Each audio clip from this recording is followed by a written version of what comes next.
Hey everybody, and welcome to episode 120 of the Revive Yourself podcast. Here we go. Are you sick and tired of being sick and tired? Have you got a health issue that just won't go away no matter what you try? Then welcome to the Revive Yourself podcast, where we reveal the secrets to long-lasting health by getting to the root cause of problems that no one else is talking about. So you can have more energy, clear skin, healthier hair, a leaner physique, more confidence, and most importantly, do the things you love and live the life you deserve. Here's your host, Ryan Martin. So everybody, welcome back to the show, episode 120. Hope you're all feeling good, hope you're all well. And I hope you're enjoying the summer. The weather here at the moment hasn't been great. When this comes out, it might be a little bit better next week. When this comes out, I'll actually be in Marbella in Spain, going over there for a business call. So hopefully the weather out there will be nice. Because, it's really important. I love getting the sun. Having the light evenings is fantastic because it means you can get out and do more things in the summer, especially in the evening. But really am looking forward to some sun. So, sun and sea. I love being around the sea. I don't know about you, but just being around nature. Whenever I'm by the sea, I always feel like I should always be there. It's really, really calming and relaxing to me. If any of you are going on your holidays and you'll be around the sea and good food, good weather, etc., then hopefully you'll enjoy that and you'll have a great time. If you are going away, remember, don't put on that toxic sun cream that most people use. If you go to www.reviveyourself.co, click on the shop link, and if you go underneath the Evolution Organic link, you can order your own Dr. McCullough's sun cream or sunscreen. I think it's a factor 30, completely non-toxic. You do not want to be putting toxic sun cream on your skin. That's what causes the cancer, not the sun. And remember, go out and get a little bit pink. That's fine. Don't get burnt in it. You can put a t-shirt on or a hat. Or you said before, put that sun cream on. Absolutely fine. But don't be putting their sun cream on. And don't be afraid of the sun. Just go out in it and use it wisely. Mentioning www.reviveyourself.co and the shop, you can head over there for all our products. As I said before, great supplements. Also got our water filtration systems from Aquatea for 1, 2, 3 and 4 bed houses, hard water and soft. The EMF blocking devices from Aries Tech as well. And I'm going to, if you're heading over to www.blueblocks.com for your blue blocking glasses, put in Revive, 10% off for you there.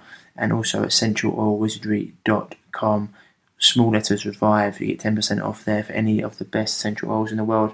I will be putting them on our website soon, the actual affiliate links, because I want to get a much better shop for you guys. And also going to have books on there soon, things that I recommend, because I want to just give you a complete place to get stuff. And we've just been working on this behind the scenes, been working on the book and the new course that's going to be coming out very, very soon. So lots going on. Just making sure everything's getting done bit by bit, stage by stage. Anyway, on to today's show. Today's show is with Jane Bennett, all the way from Australia, and we're talking all about the pill. She is the author of The Pill, Are You Sure It's For You? And we're going to many different issues around it. I think it's very, very important because, 1 in 3, 1 in 4 women take this, and some women are on it for decades, and just want people to know what's actually going on. So without further ado, here's Jane. Enjoy the show, and I'll see you on the other side. Is it your morning? No, it's 5 o'clock. 5 in the afternoon. Yeah. 5 in the afternoon, and right, yeah. And it's dark time of the year, so it's starting to get is it dark. dark over there? Nearly. I'm just going to get something to put under the screen. Hold on a sec. No worries, go for it.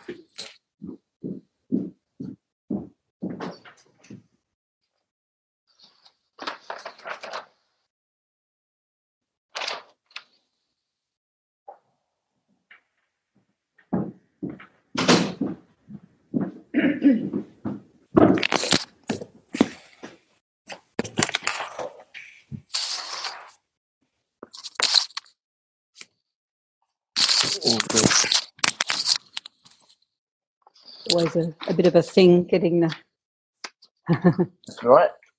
Getting it right. All good. And now I need my glasses. Actually, I should Nearly there. Should put my blue. I should got some blue blocking glasses actually from a guy. He's in.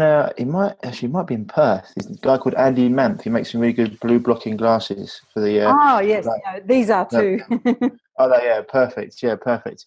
So yeah, it's nice to finally get to meet you, Hun. It's really good to get you on because this is a topic that I think, having been in the health industry, helping people, but lots of women in the last 10 years, the topic of, it's one of the questions I ask potential clients all the time. It's like, are you on the pill? What medication are you on?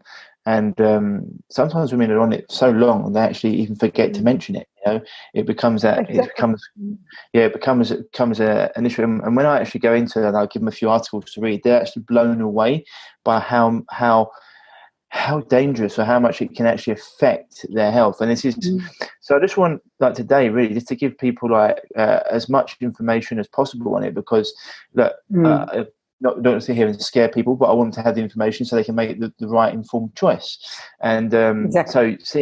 So because at the end of the day, look, we want women to be able to have choice for their bodies and to do what's right for them, but we also want to know what, though, for every action has a possible or as a reaction, as scientific world would tell us. So it's really important for them just to know that. So Jane, just to let people know, because you've got lots of stats here and I know your book goes through them as well, just how did because people get asked this quite a lot, but why, what was the reason you started you wrote your book, the pill? What was the reasons behind it?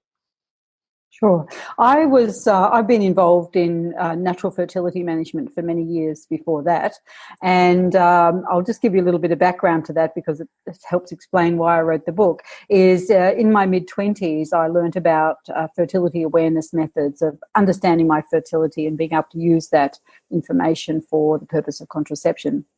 And I'd had a sort of a fairly standard experience with contraception up to that point. I'd been on the pill a couple of times. I'd had an IUD that failed, and I had used a diaphragm as well, which was the best of the lot at that point.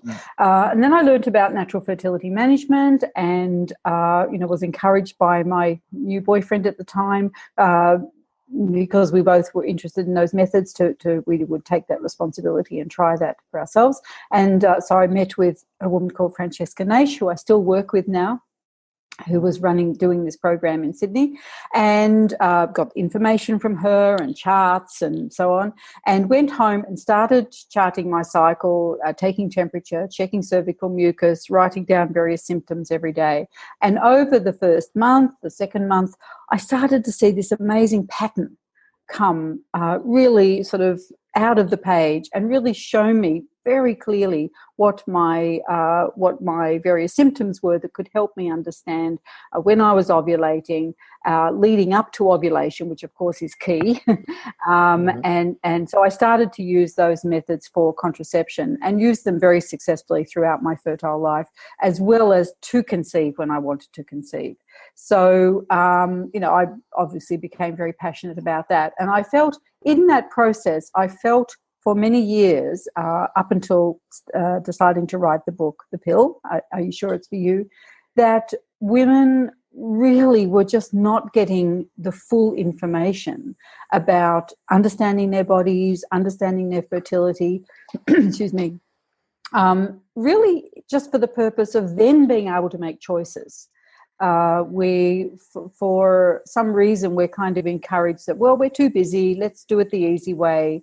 But really, truly, ultimately, the easy way has so many side effects and so many problems that sooner or later that they become the hard way. Yeah, no, it 100% it does. I mean, this is a thing, like it's become like the norm for people to get women to take the pill, in terms of because it's one of the things that has allowed women to, I'd say, soar in the social society, because they can put their family plans on hold. They're not going to have to, they can't. It means that they can sort of like plan their life about having to get pregnant. It's one of the things that is coming on, and it's allowing women to probably soar in the workplace a little bit more. But it's something that women need to understand.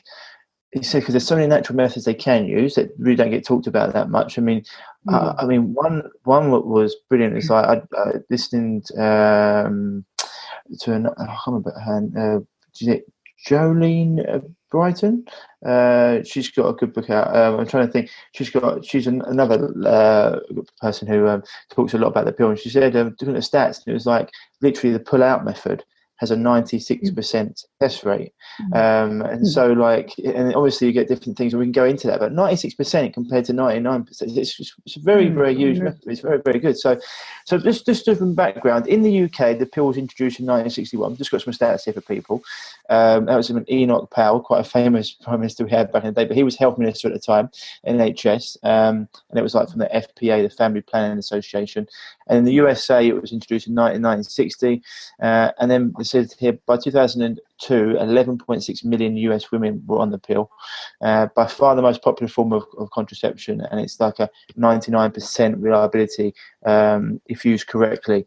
And it's been taken up by over 200 million women now, and it's currently prescribed by 3.5 million British women. So 1/4 of all 16 to 49-year-olds. I mean, that's a lot. I mean, and that's just the people that you've actually been told. But with the pill, I mean, it's got different things here with what it can do to the body. But for it to actually work, they say 99% reliability. For it to actually work properly, because I want to get into this first, and we get into the side effects later and other things we can do.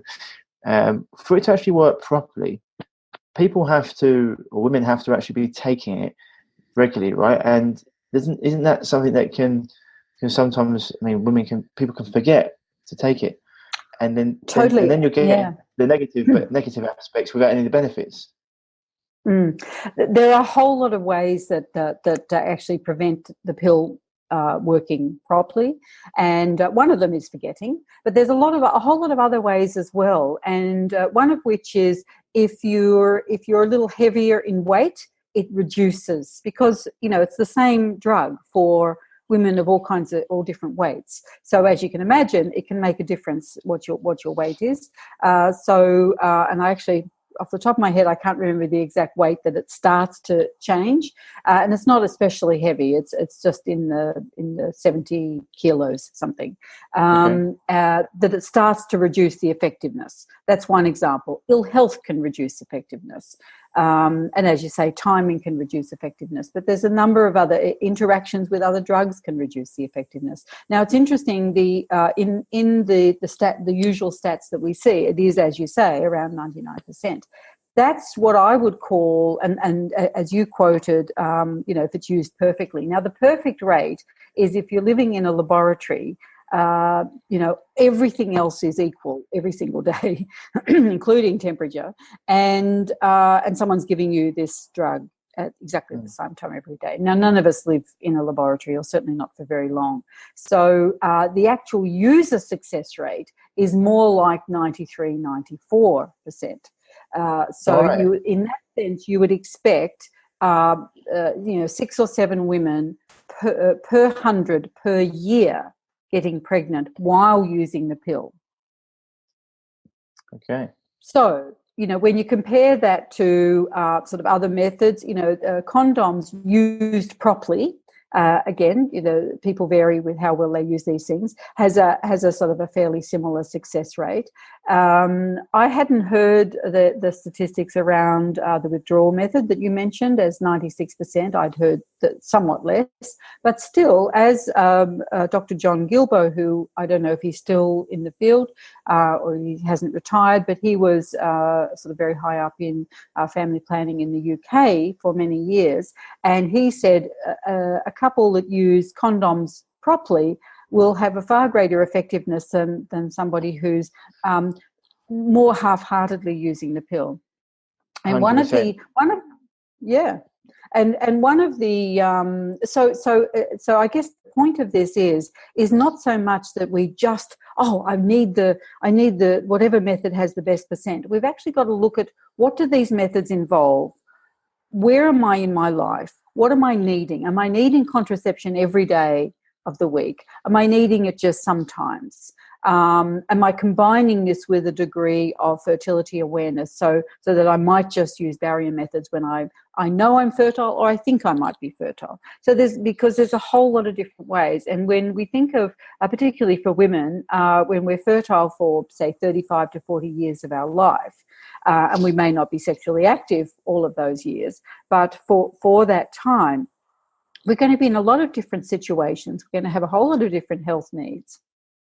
So it's far better, in my view, that we really learn and are trained to understand our own bodies really well, understand our fertility cycle well, from the inside out, not just as a theoretical, but by actually spending some months charting our cycle, looking at our symptoms. So that's one thing, and just learning a lot about other methods, including what I would call sterilisation methods, which are the pill, as well as surgical sterilisation, the pill, other hormonal contraception, and so on, as well as surgical sterilisation.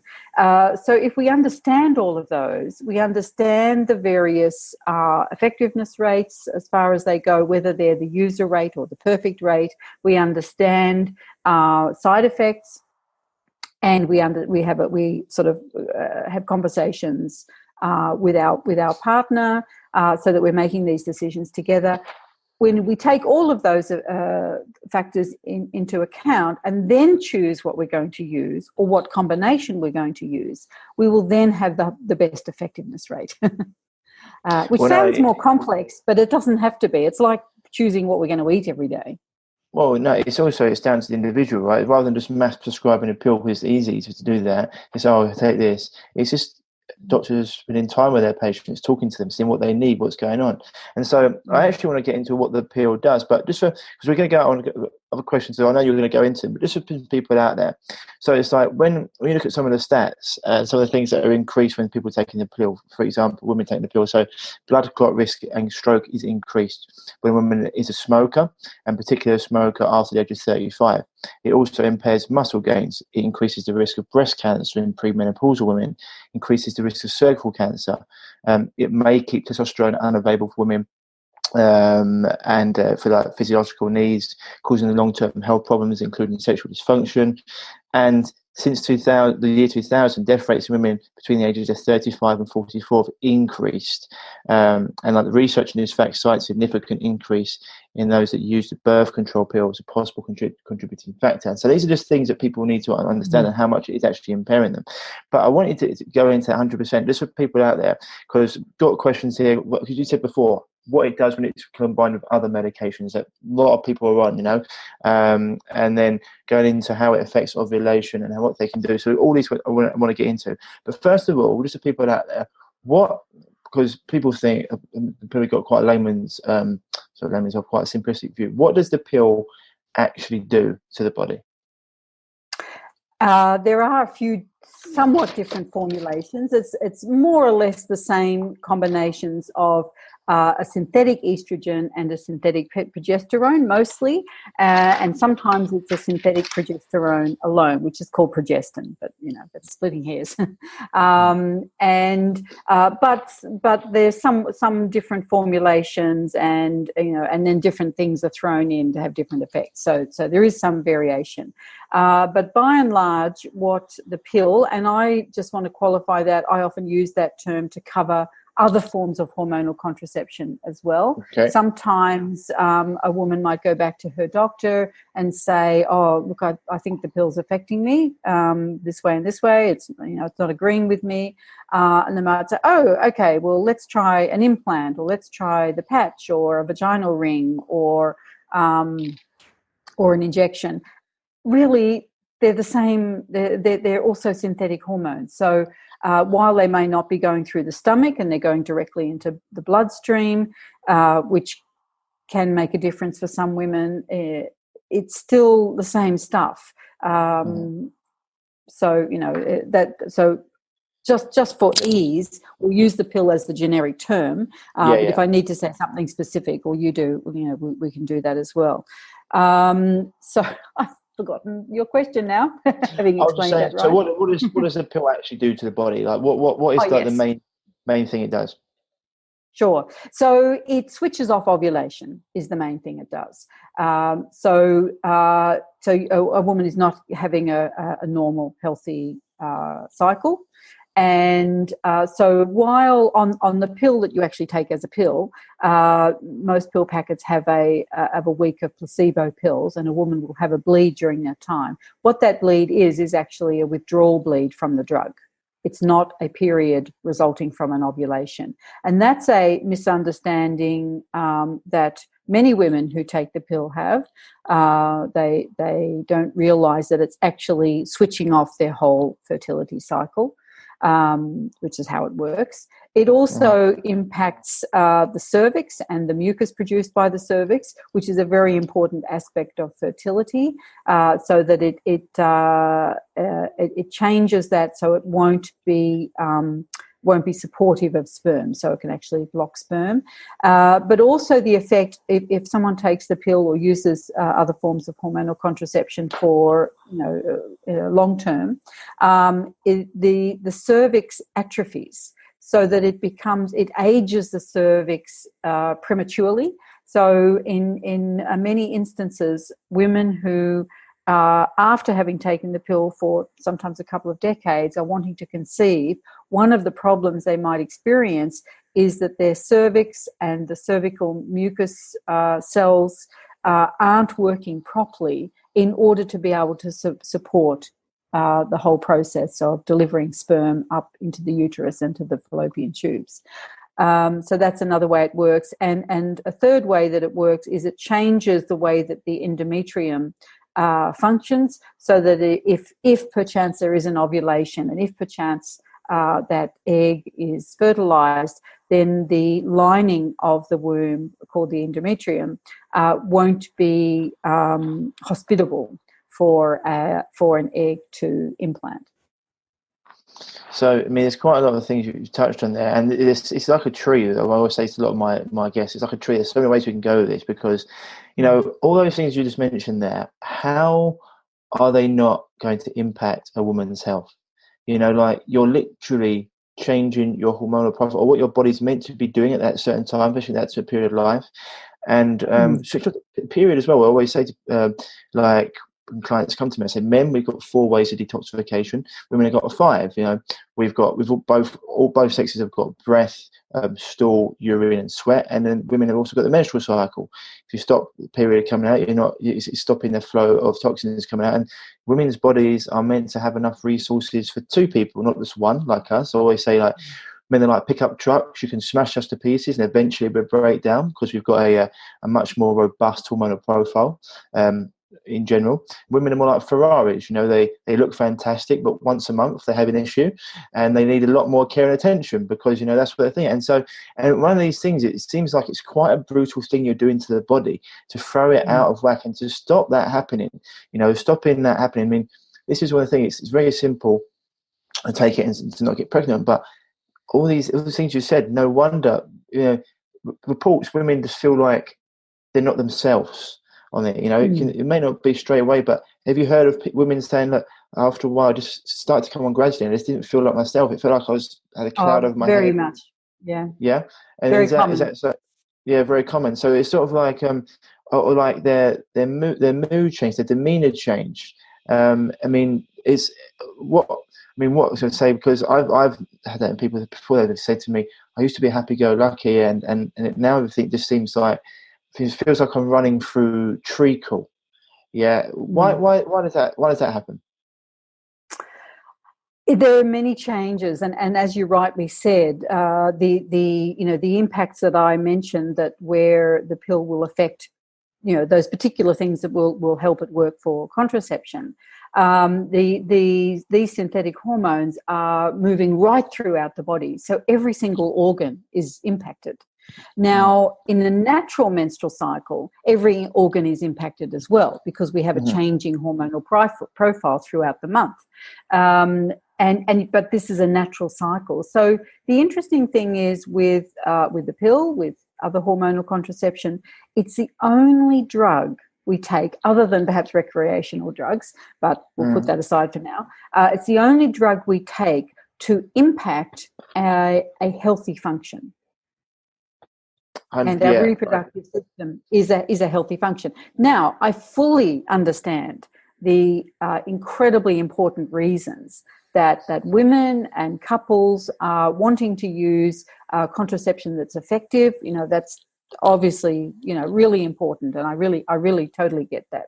But I do feel that there's very, very few women that I've ever met who felt, that they had enough information. Once they, maybe after a short time or maybe after many years coming off the pill, and then suddenly realizing that many side effects they were having, many health conditions they were having that they didn't realize were connected to their taking the pill, suddenly are clearing up, and they had no idea that those things were connected. And they've often been to doctors repeatedly about these other conditions, but no one was helping put that together for them. So I think there's while there might be important reasons to take the pill, there's also really very important reasons to consider that carefully, to make sure you're fully informed, whether a woman is using it currently and then now wants to inform herself, or whether she is considering it and wants to be well informed before taking it. Yeah, I think, like, for example, I always say I'm not a medical doctor, so I can't give medical advice. Yeah, get that out there legally. But what I say, if it was my girl, whenever I've been with a girlfriend, or if it was my daughter, or whether if people in my family, I'd be like, we're going to do other ways. There's going to be lots of other things that we can do, because I don't want you changing your hormonal profile. I don't want you doing that to your body, because obviously long-term effects as well as the short-term effects. But the reason, we're just talking about withdrawal. One of the things with that is, with the pill though, it gives women power because they're taking it, they're in control. Whereas with things like, and it's similar to diaphragm, is that they're doing it. Whereas with putting a condom on the male, or putting it out of the male, that's the women are in control there. Sometimes it's like they're relying on their partner. If you're a long-term partner, fine.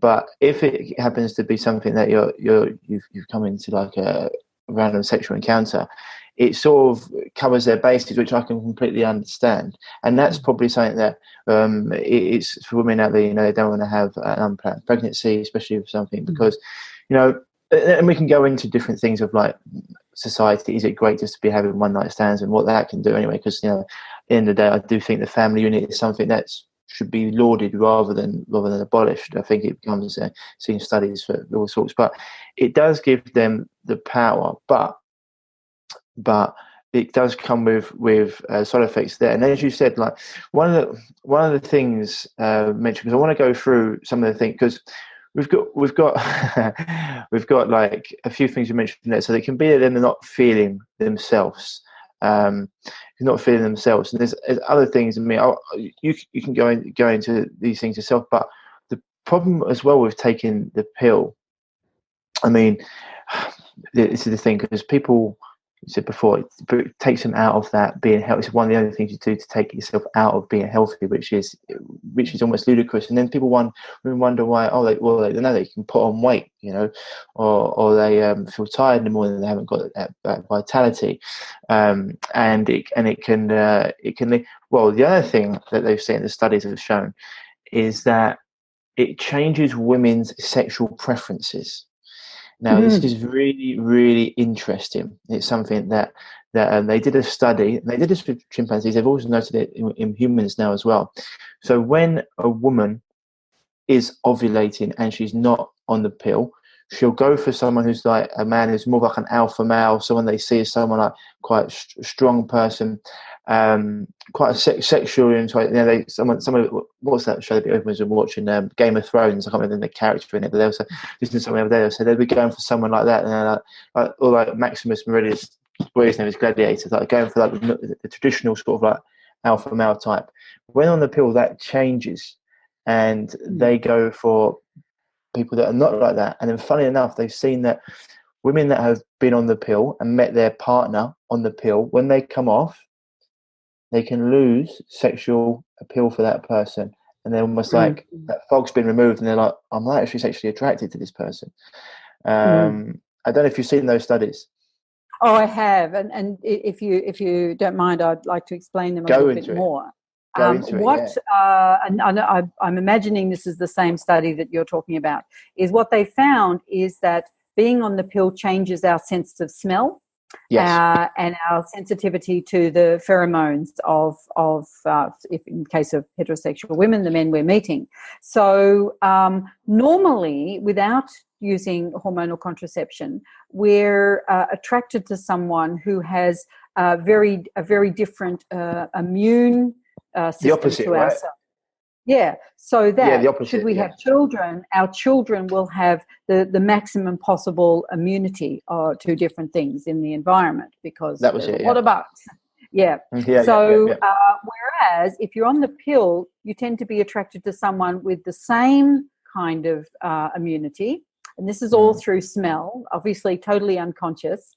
And therefore, later on, if you have children with that person, it narrows the natural immunity of the child, and also reduces the fertility of that particular issue.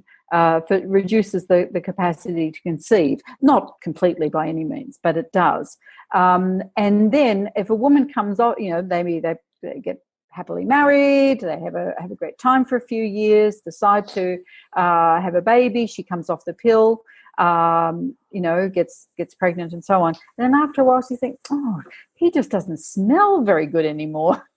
What's happened to him? And it's really not having this influence of being on the pill. So, of course, there are many different reasons and ways that we're attracted to someone. And this is a very unconscious one. And a lot of people might look at that and say, well, that's not going to affect me. But the truth is, you know? That it's a very unconscious thing, and it's a very animal kind of aspect of our sexuality, what we're attracted to in terms of smell. So I think we would have to consider by this research that it would be a factor in creating less satisfaction, less sort of marital happiness in a couple over time once the woman's off the pill, or even being a factor that might lead to divorce and separation. So I think that's really interesting. And I also think people might say, well, that's not going to affect me, but if we add up all these little effects, we really have to realize this is a major impact on our body, not only on our body but also our psyche, our emotions. One of the most common impacts, as you suggested earlier, with the pill is its effect on mood.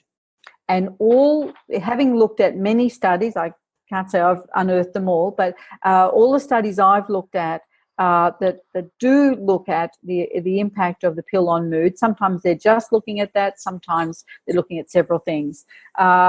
It's very high. It's close to 50%. There was a study in Melbourne some years ago of women who had never been on the pill before. They had never had they'd never been diagnosed with depression before. And they took the pill for 6 months.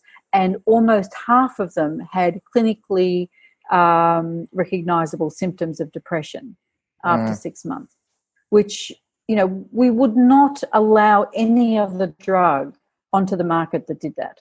It's totally mind-blowing that we're happy to keep this chucking along and giving it to young girls. It's something that it's the power these companies have as well. Like people, it's so ingrained in our society now. As you mentioned there, like that's huge. When people say it wouldn't affect me, it's like, well, how do you know? Because you're under that chemical blanket. Like no one knows until they come off it and they feel great. I mean, I've known personally just from people, clients that I've dealt with. I've had this issue with, and also just women in my social circle. And you said there, it's like it's how it changes how a man smells. It's like, well, women can go to the gym and they see that guy squatting or doing whatever, and they really like it because the pheromones he's releasing. They're like, oh my God, he get really sexually turned on, because look, we all think we're above it because we're in 2019. It's something I say a lot. In 2019, we're developed. It's like, yeah, you can't get rid of millions of years of chemistry and genetics. That's how we're attracted to people. And we don't realize these things sometimes. And I think it was a study done with chimpanzees. They gave chimpanzee picks three women, three females of the species. And then they put those females on the pill, and he just rejected them straight away. And then when he found other women, and then when he put them all on the pill, he didn't want to go with any of them. And he was just like, he actually went batshit crazy, and was like, and then they started seeing the symptoms in the men's, which is interesting. And it's just like that thing of pheromones. And as you said there, depression, anxiety. I mean, when you're chemically altering your body like that, it's not just the pill that does this. There's many drugs, synthetic molecules that do this. And you start putting them all together. I mean, this is one of the things as well, we talk about long-term effects, especially with fertility. I mean, we've noticed that lots of couples, they never used to have to go into IVF, and now there's it's almost like a pub on every corner. There's IVF clinics opening up everywhere, and there's many reasons to go into that. One of which I wonder as well is if women are picking, we go into water supply, EMFs, you can go into organic food, you can go into other medications, stress, etc. But if women on the pill are not picking the alpha male, or someone who's like traditionally thought of as someone whose seed's going to be wanting to procreate with someone, and they're picking men that are along the same, which is reducing the immunity, and these men may have lower testosterone, may have lower sterile characteristics. Could that be one of the reasons why they're struggling to conceive as well? I don't know. I don't really know the research on that. I'll just go back.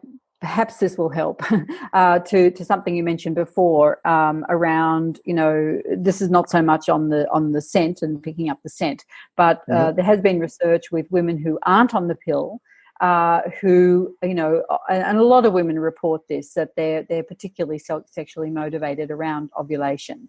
And a lot of women that may be very happily in a long-term relationship find they're extra sort of attracted to very, you think you used the term alpha male, but alpha, my understanding would be sort of particularly macho men. So men that are very physical, for instance, and it's nature's way of looking for the most vigorous sperm. What's going to be the best genetic, the healthiest genes here. Whereas the rest of the month, she's more attracted to someone whose skills and capacities are more rounded. Someone who can fold a fitted sheet, for heaven's sake.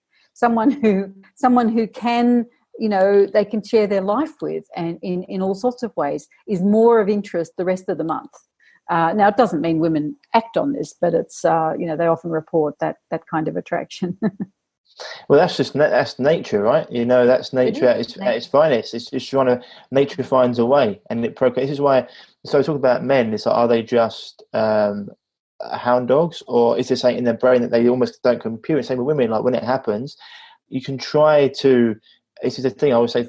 You can try to stop all. If a woman goes through that time and they do cheat or something happens in that time, it's like, are they a bad person, or are they just succumb to those natural instinct and they just couldn't stop themselves? It's one of those things, and I think it's something that people, we're trying to build up people as perfect people in this society, Western society, but nature's there for a reason, and these things have been genetically imprinted in us for years and years and years, and so it's really hard to get across from that. And so, when we go into it, I would say that there's good and bad things about the pill. We'll get onto a few of them. So the good for a man's point of view, women get bigger breasts, they get lighter periods, less painful periods. Women get less painful periods.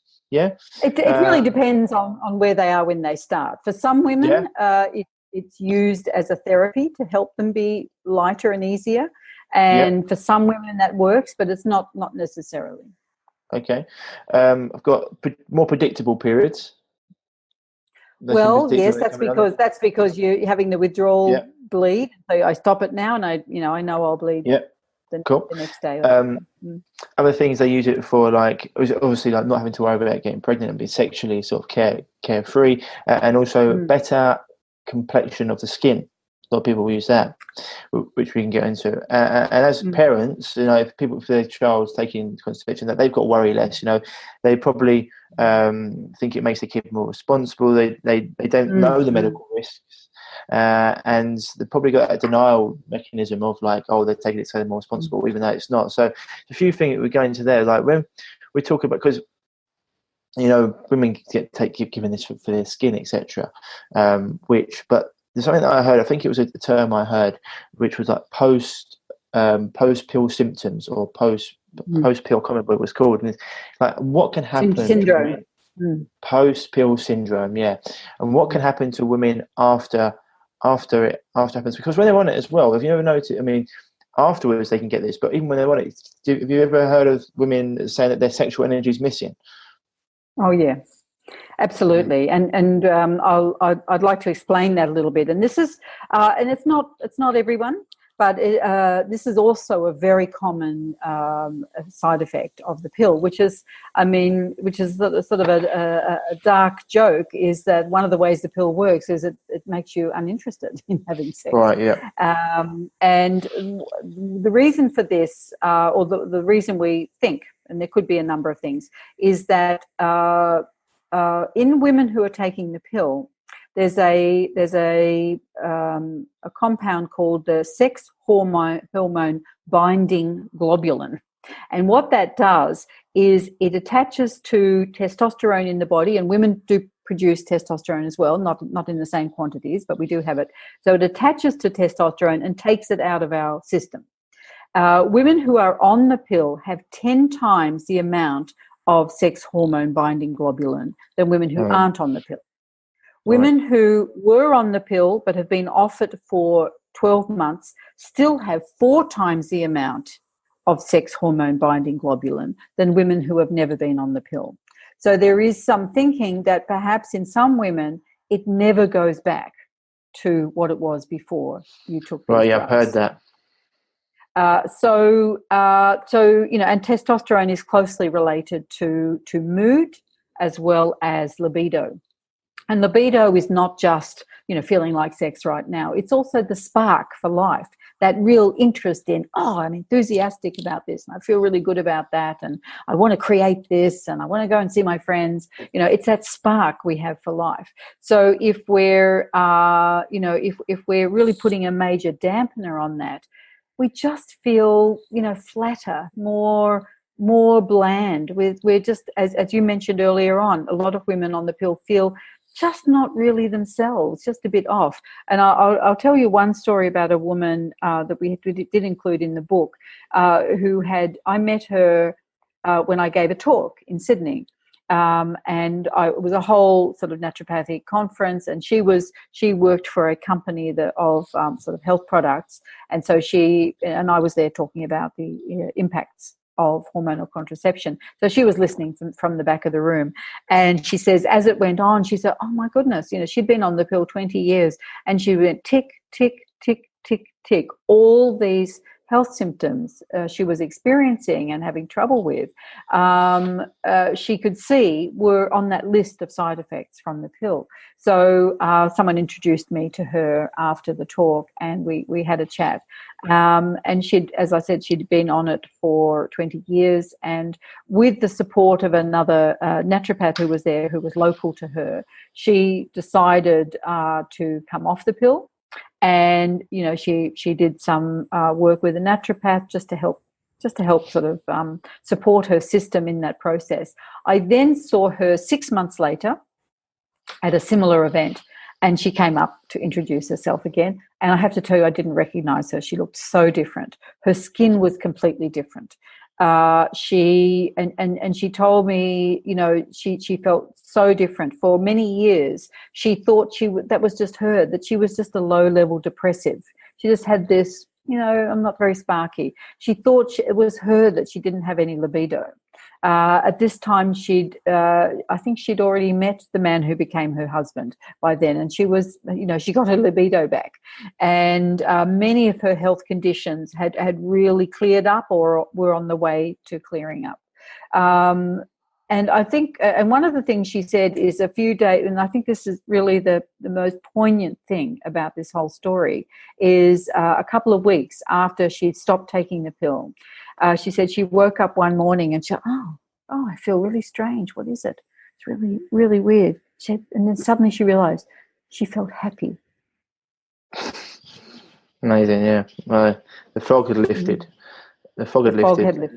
Yeah. And it's like, I always say to, like, it's a thing with, you add that to, this is the thing, like, it's like a chemical soup we talked about. I want to get into the symptoms that you women can have there, but just on a quick one, with women being told they're not beautiful enough, or they've got to be this sort of like Instagram world we live in now. You add the pill to breast implants, to lip fillers, to chemical skin wear, to shampoos, all these things laden with chemicals, putting it inside their body, as well as that. And it's just like, no wonder they're feeling so horrific and feeling so ill. And you said before you had, I want to get into what the increases as well with statins combined with the pill is one that's been red flagged. But just for women out there, what are some of the symptoms that they can experience when they're on the pill? I think it's highly variable because it depends on their system when they start. And before I get into that specifically, because it is a really important question, I want to talk about the underlying things that change and then how that will impact individual women. So the pill, it's synthetic hormones. So for some women, they have a very strong, very immediate impact. I've known women that immediately become seriously depressed and suicidal on the pill, and they're told to just tough it out for a couple of months and it'll all lift. And I spoke to one woman not that long ago who said she really tried, and she'd get to work every day and she'd just be sobbing. And after 4 weeks, she just stopped. She just couldn't bear it anymore. And we encourage this as a society to tough that out. It's extraordinary. And I've known women who also become extremely nauseous straight away or fainting straight away. And vomiting. So for them, their experience is so strong they just can't stay on it. It's just too debilitating, really. In some ways, horrible as those symptoms are, in some ways I think they're lucky because they quickly realise that they just can't take these drugs. Yeah, 100%. I get you. It's not going to work for them. So they have to do the research to look for other things. Whereas other women who don't have immediate impacts, and we have to remember that research has shown that around 80% of women who at any time in their life take hormonal contraception, around 80% will start before they're 20. And these drugs are given to girls as young as 12.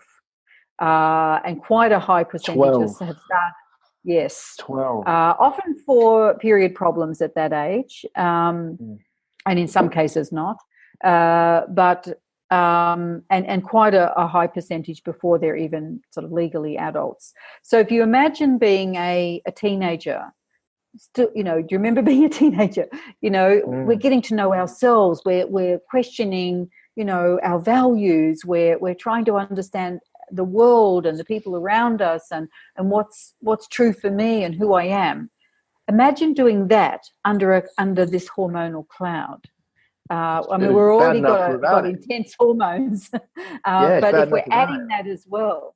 Yeah, so we come to know ourselves at that very potent time under the cloud of hormonal contraception, and that has an amazing impact. So the other area that it has a really profound impact, but it's more slow development, is that the pill changes the pH in the gut, and we know now how hugely impactful what's going on in our gut is. So when that is changed, our uptake of nutrients changes.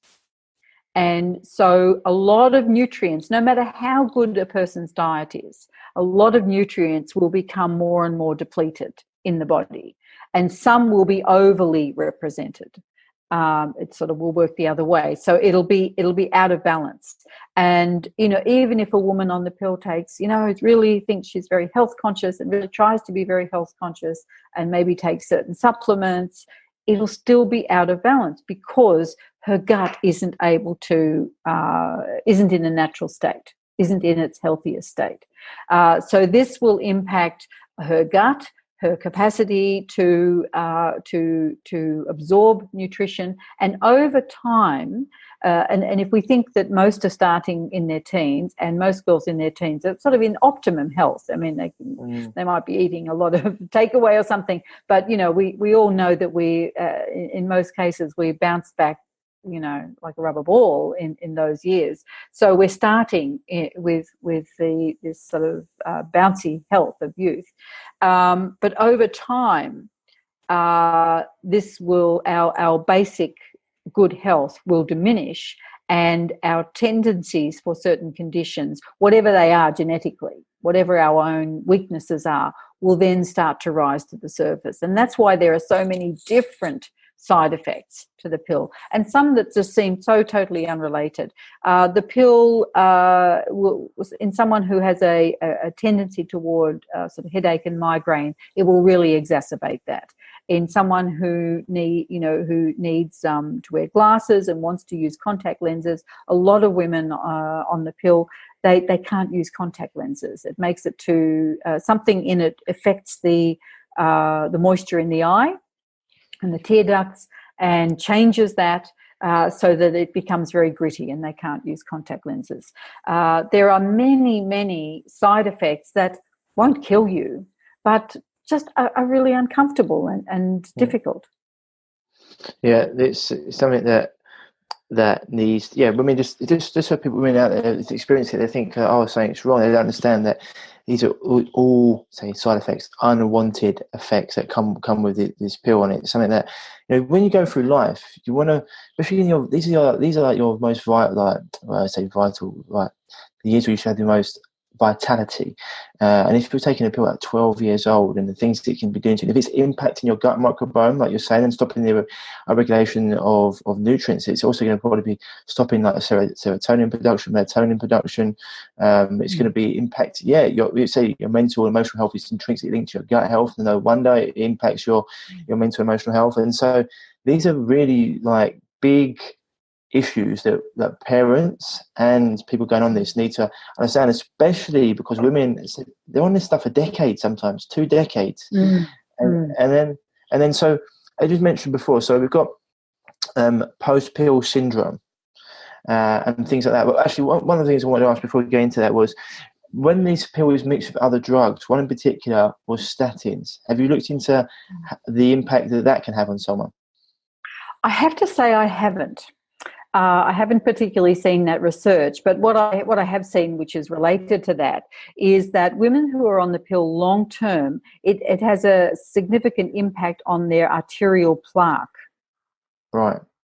Which of course affects, can be a precursor to heart problems and heart attacks and so on. So I think the research showed that for every I'm pretty sure this is right. Every 5 years that a woman's on the pill, her arterial plaque is 20% thicker than a woman who isn't on it at all. Right. So so if you're on it for say 2 decades, that's going to be 80% more arterial plaque than a woman of a similar age who is not on the pill. So that's a sort of a slow-moving impact, and it doesn't go away when you stop the pill. So you might stop it at 45 or something, but you've got a ticking bomb in there that is more, that means you've got more plaque, there's less room in your arteries, that when you add that to other factors that can impact and grow arterial plaque. It's just another factor that's going to make that a ticking bomb for a woman, whether it goes off then or in 10 or 15 years. It's an impact. Yeah. Yeah. It's always say it's like when you got these foods that are sprayed with one chemical, and then you've got a potato sprayed with one chemical, then you've got carrot sprayed with another chemical, and you've got your courgette sprayed with another chemical. Then you put it in the oven, and all of a sudden you've got this chemical soup that no one even knows what's going on there. And then you put it in your body, and you're wondering what's going on. So these drugs, and no one looks at the impact of these drugs when they combine with each other. And I think I've read that there are some severe effects with combining the pill with statins, and so. Tell me about that. Yeah, I'm trying to remember what it was, but in terms of lowering, well, straight away, because obviously statins and that it can really reduce people's cholesterol production as well, and obviously cholesterol is like the precursor for every sex hormone, and so it can impair their ability to what one was like the immune function, as you mentioned before. Two was actually the ability to actually like birth healthy babies later on because of the immune repairing the system. I can't remember. I had it. I'll try and dig it out. We're going to it later, maybe another time. But I was trying to remember. If someone grab it up on Google, you can research into it. Like just type in Google statins with. I'll have a look. Yeah, with the pill, and there was other. I can't remember what else it did. I think as you said as well, it impacted the uptake of certain nutrients as well. So don't quote me on this. Going to research, I remember reading it and thinking, "Cool, that was really interesting." I mean, statins, in my opinion, are I wouldn't go on them, put it that way. And so if you combine them with the pill, as you said, and the fact that you mentioned that it could add to the arterial blockage, I'm not surprised, but it actually impairs the body's ability to heal in certain ways. And so adding these things together, and when people wonder why they're ill, I'm like, you're taking two extremely powerful drugs here that are impacting your body's ability to. I mean, cholesterol. This is the thing with cholesterol. They've realised. Talking to many different doctors on here, the people with the highest cholesterol in the world have actually got the lowest mortality rate across the board. And so it's amazing that when you say, well, what's high cholesterol? It depends. Everyone's individual. Statistics mean nothing for the individual, and it's not actually the cholesterol that's the problem. It's the fact that someone's using a toxic life. The toxic life is leading to actually like toxins, etc., coming in and scarring and making that cutting in the arterial wall, and that cholesterol then comes along to heal. Cholesterol is very healing. It comes along to heal, and that's where the blockage comes because of actually having to push more cholesterol into the arteries to actually heal these. So to say, like the impact that's been done by these toxins. So, I mean, the other thing we wanted to talk about was, as I said before, we got into a couple of times. We go into it, post-pill syndrome. Now, after women come off the pill, do they? I mean, how long does it take for their body to rebound? Can it stop a woman ever getting pregnant? Is that impact known? Can it stop their fertility? Can it impact their mood going forward? And then people, even their sex drive, can it have long-term effects there? And also ovulation. Women. I've heard women, and it's just say we're getting. It's not. We talk about anything here, but like they get this vaginal discharge that they're not used to. They're like, oh, what was that? Have I got something wrong with me? And it's actually it's actually a very healthy sign to get that because it means you're actually ovulating. So I mean, this is like it's almost like to talk about these things. I think it's really important so women don't know. That women know that there's nothing wrong with them when this happens, because it can take a little while for the body to rebound after being on this pill for a while, right? And that doesn't come without its symptoms and the things that can come along with it.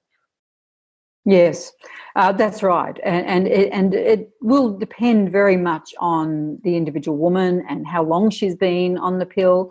In some instances, if a woman started taking it quite young, and often it's actually prescribed for girls if their period is irregular. It's quite normal to have an irregular period for the first couple of years of having a menstrual cycle. And if there's a lot of changes during those years, or weight changes, or a lot of sports training, that can, or ballet, dance training as well, that can really impact, a girl's cycle too. So sometimes people are disturbed by that and they get put on the pill. So if that happens, and then maybe she's on it for 15 years, then comes off, either wanting to have a break or to conceive, then her body, if you imagine, before her body really got the hang of having a nice, strong, regular menstrual cycle, it was switched off. So it can be really, and then it's not going to bounce back straight away. And in some cases, it just never does. For some women, because we don't know particularly if a girl's taking it particularly young, or if she's given it, I don't think it's a personal choice at that age, but if you're given it quite young, we don't know what her fertility is like. And there are women who come off the pill who really realise they quite possibly weren't very fertile anyway, and could have happily used something else. For contraception at the time. So the other things that can happen, for some women, they don't have a lot of symptoms when they come off the pill.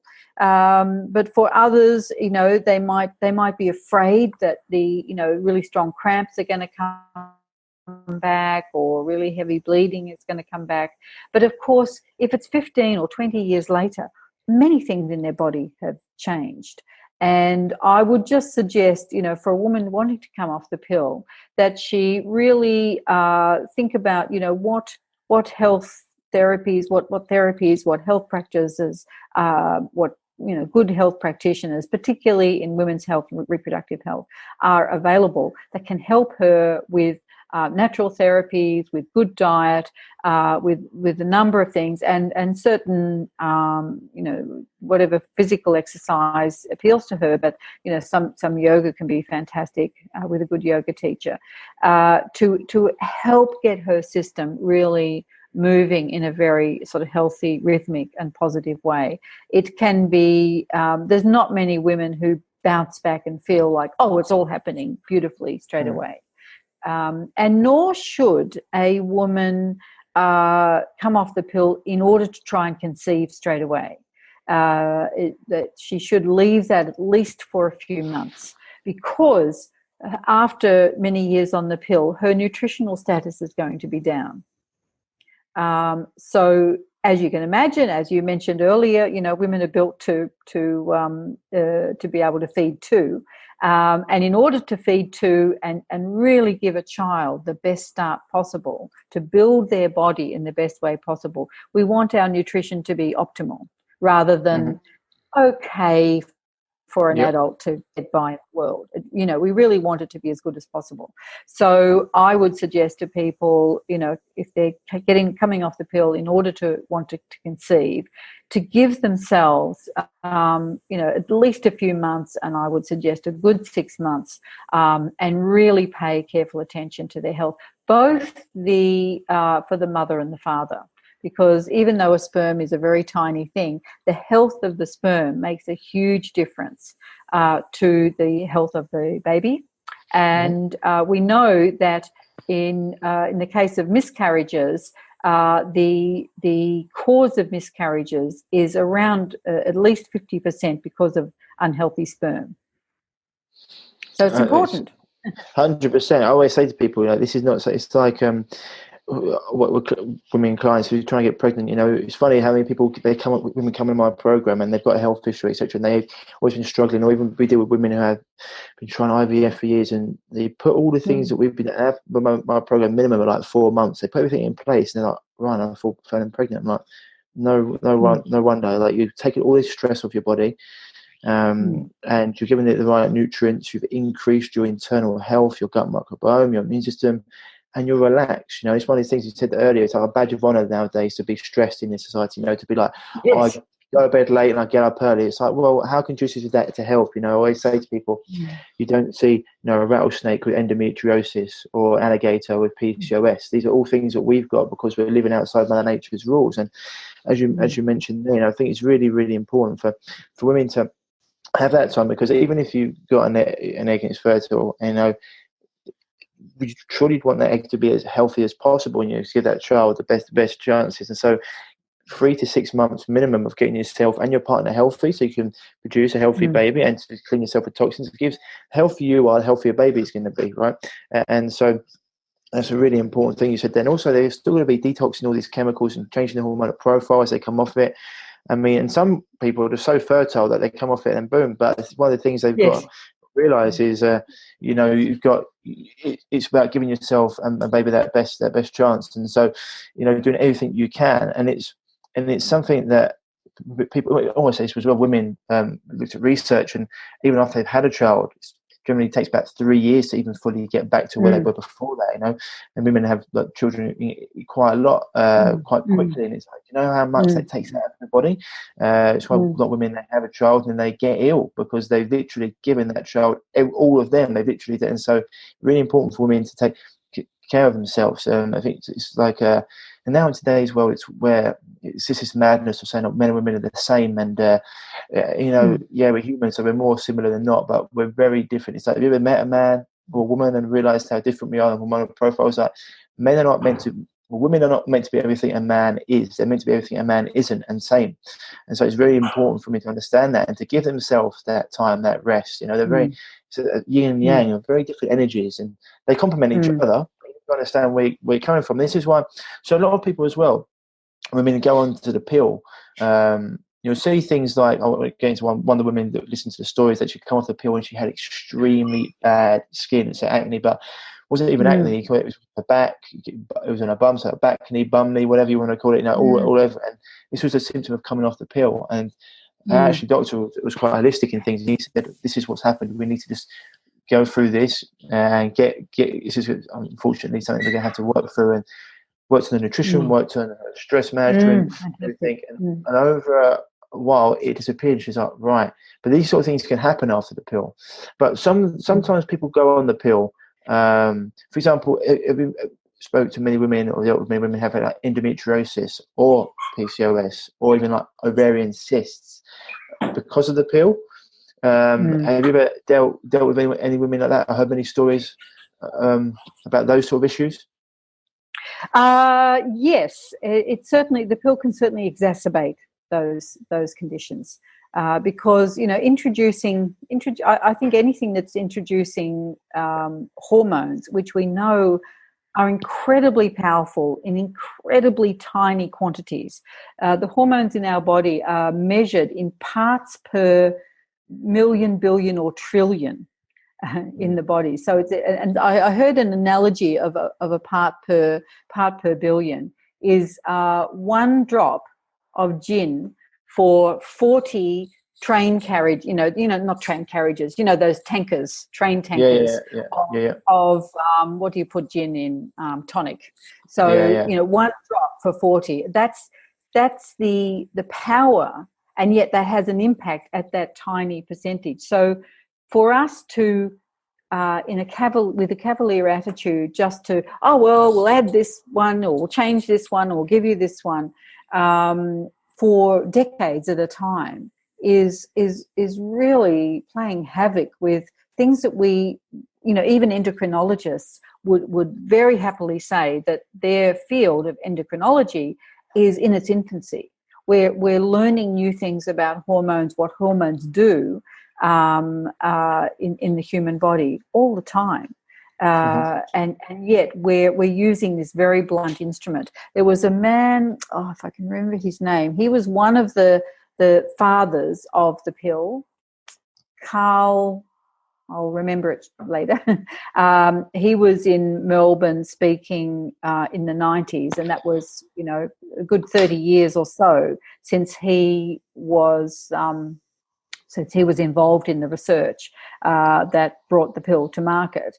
And he said he was very surprised that it was still used because he felt it was a very blunt instrument. He's right. Go ahead. I was going to say it's. I think it's been commercially very successful, as you suggested earlier on, and I think that's one of the reasons. It's they just tinker around the edges of these formulations, but basically it's making billions of dollars for pharmaceutical companies every year, with very little R&D going into it. A certain amount needed to be put aside for court cases from women suffering from serious side effects, but beyond that, it just makes money. And interestingly, in all my years in this field, we've been hearing since the 70s about research into male methods. Now, I don't recommend either, but this is just an interesting factor. So every now and again, we're still saying, oh, look, this is about to come onto the market, or another few years, a male pill or a male this or that, but of the drug types, not so much, various different types of surgery or something like that. But this is of pharmaceuticals. But they're not on the market. And you know why they're not on the market? Because whenever there is a side effect found in any research, they just know it won't sell, or they think it won't sell. There are men who would be very keen to take the load off their wife or partner and to share that load, but they don't see it as having the potential to be so commercially successful. So it doesn't. And they ask women, and women say, "Gee, would I trust my husband to take that every day?" Well, it's the thing. I don't think that's fair necessarily either. I think some men maybe would forget. Some women forget. Some men would be fabulous at it. Yeah. Well, men are less. This is one of the things Jordan Peterson talks about. Do you know Jordan Peterson, clinical psychologist?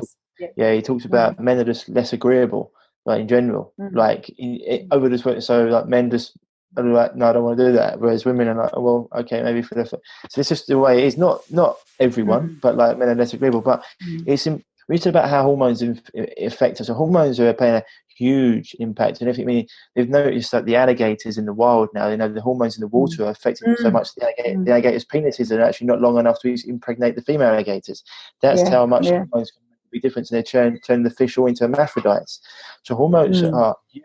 People, when you're not detoxing your body regularly, when you're not having the right, say, daily detoxification, because I say, like, is in, so it's a word that gets thrown around. When you're taking in too many toxins, for too many things that are altering your hormones that shouldn't be there, and you're impacted by all these things, then people don't even know how they should feel, because they feel terrible.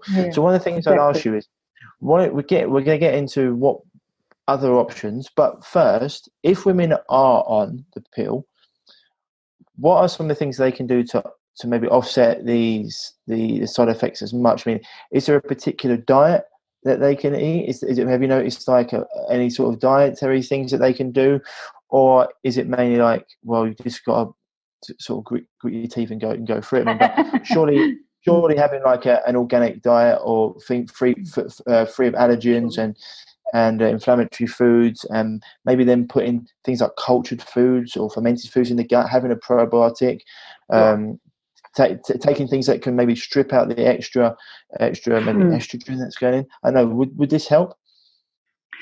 Look, I think we would have to say that always it's going to be better to have a good diet.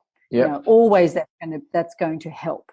But a woman has to also realize that it's not ever going to completely get rid of the side effects, because of the impact of the hormones, directly and also indirectly through the effect on the gut. And interestingly, I think a lot of women, when they do really decide to get into a really a healthier lifestyle, they find they can't tolerate being on the pill.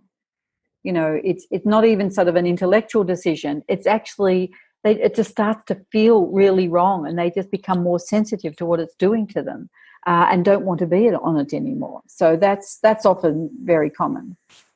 Yeah, it's like I always say this. It's like when people come off of junk food, because most people can't eat natural. If someone's been eating a lot of fast food, junk food, processed foods, refined foods, lots of sugars, etc., and they go to a normal, like eating meals of normal foods, their palate is so destroyed. The normal food tastes bland to them, and it's almost like they've been living under this cover.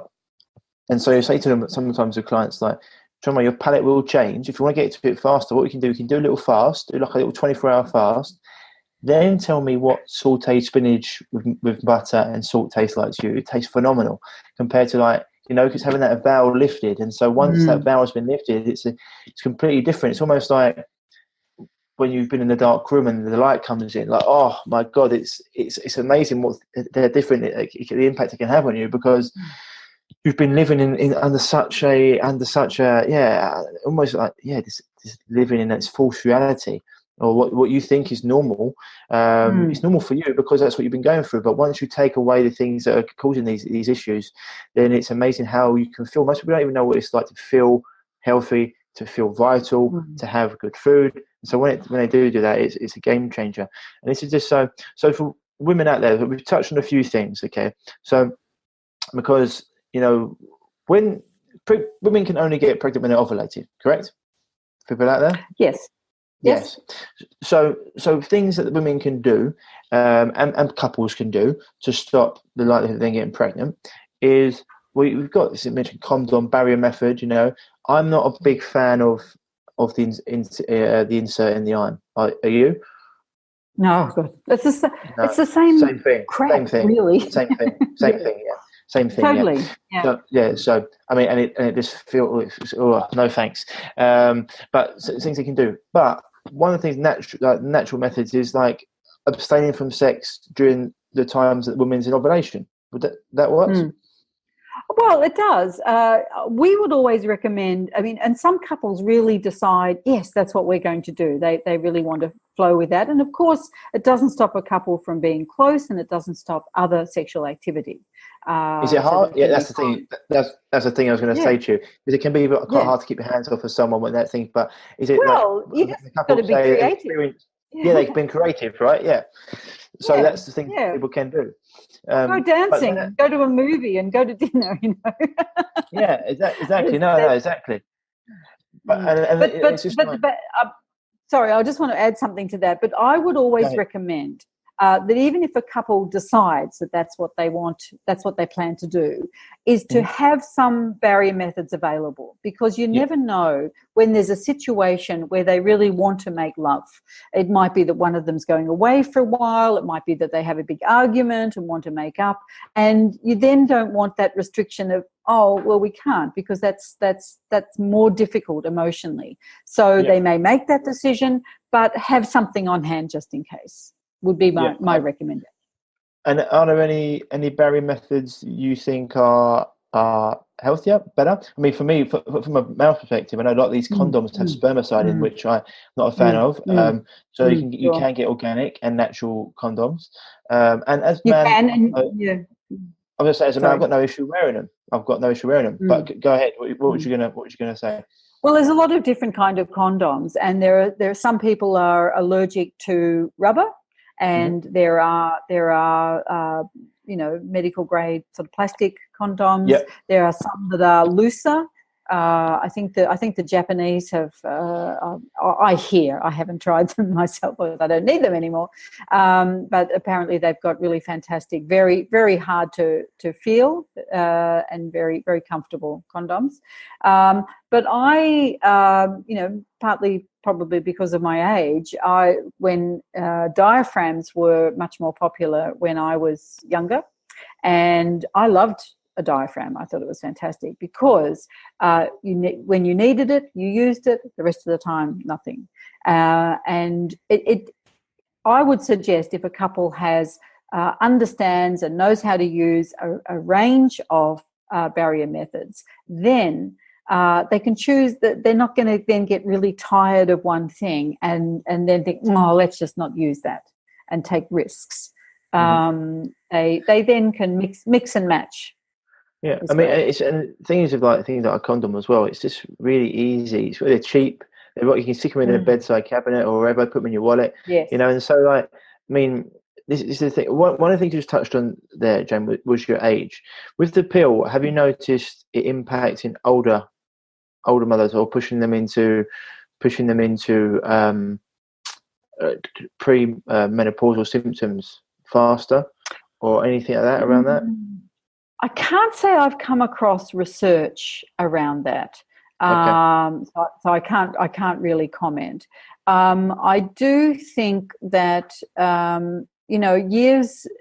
years on the pill are going to reduce health in a whole lot of ways. So if a woman's approaching menopause, and we're all somewhat aware of that, for some women they have immense symptoms and difficulty during menopause, I feel that would be exacerbated by a woman who's been on the pill or some version for many years. Partly her health is reduced, and also she's less in touch with her body. She's less in touch with a normal healthy cycle and looking after herself through that cycle.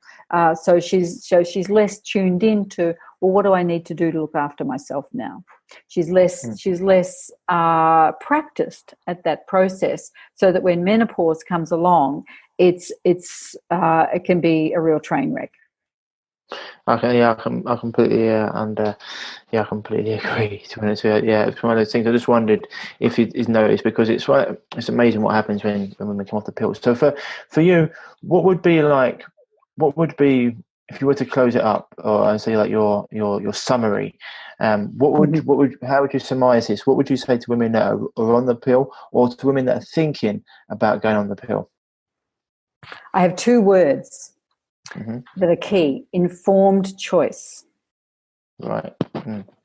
Which is harder than it sounds, because to get the information you need, often you've really got to dig. And if these days we look for information on the internet, a lot of the information is put out by drug companies, dressed up as lovely information, but it's not.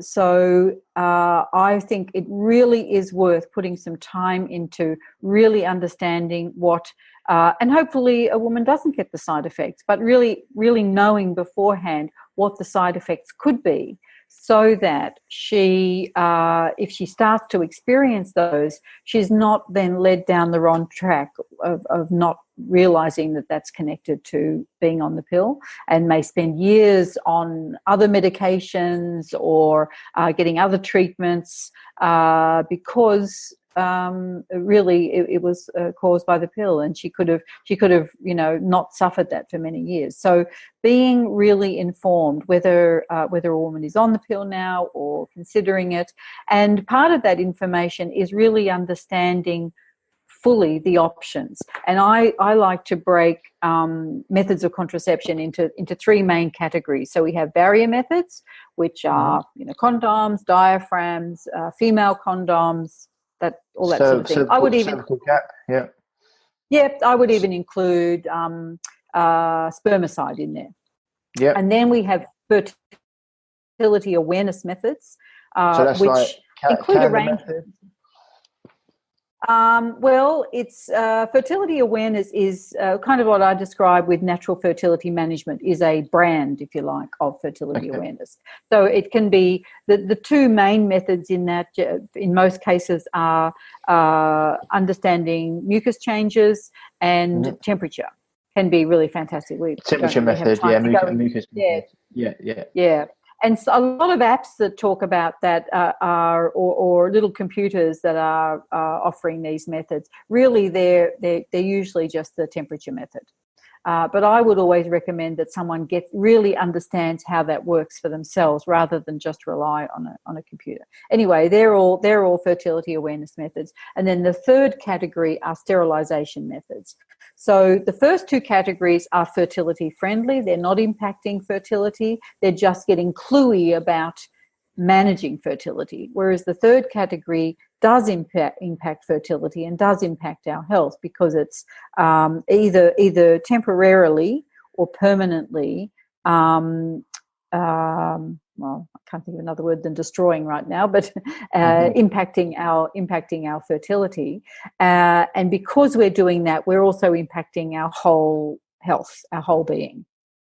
Yeah, 100%. So they have to be, they're more serious, they're more, what would you say? They're they do have a deeper and more invasive impact on our whole body. The sterilization methods. So it's really up to us to really fully understand them before we go that way.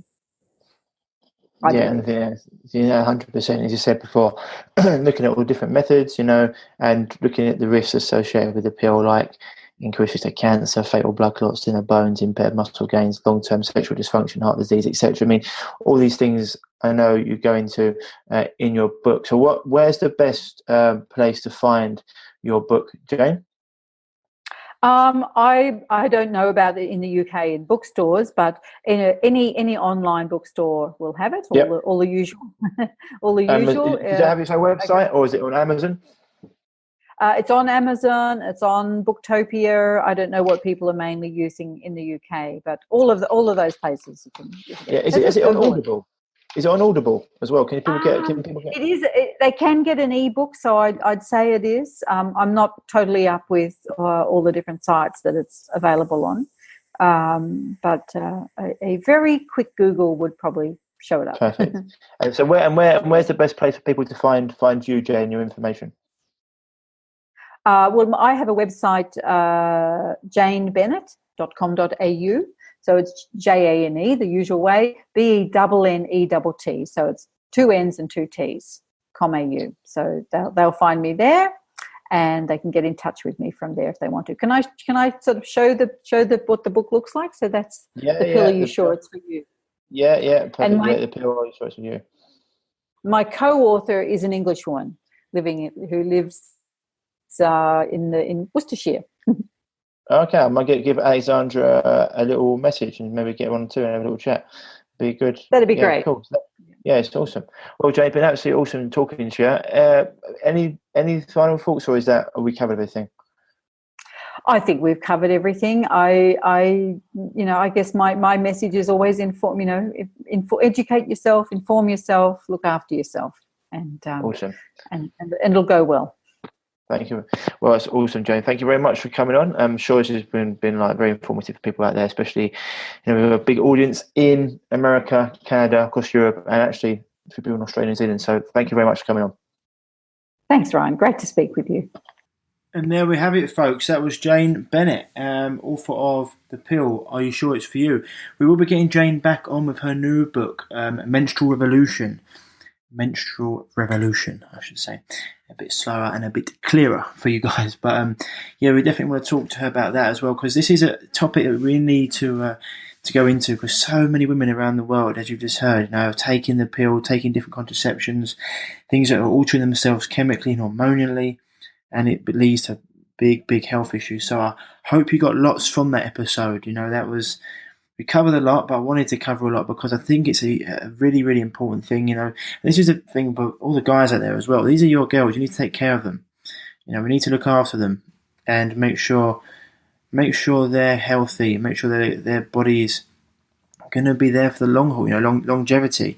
You want your girlfriend, your wives, mothers of your children to be as happy and healthy as possible. And taking these chemical altering pills, hormone altering pills, for years, decades at a time, that you do your own research into it, you listen to the experts and see what you think, but I know what I think about them, and I know I'll be recommending to my girlfriend or my wife if they're on them, and we'll be having a chat about things, obviously, but there's more than one way to skin a cat, as we've talked about there, and just as research I did, 96% success rate in pulling out, if you don't want to use a condom, etc. But obviously you've got to be careful about these things and have things planned.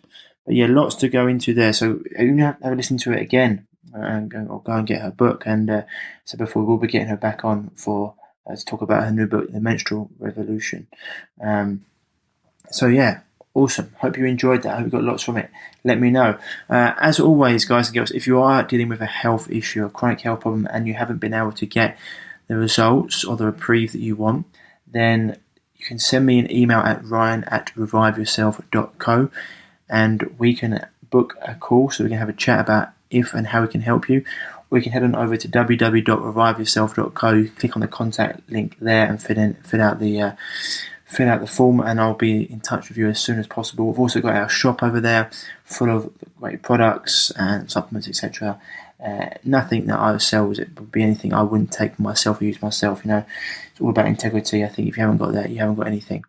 Anyway, that's it for today's show, episode 120 with Jane Bennett. Over and done.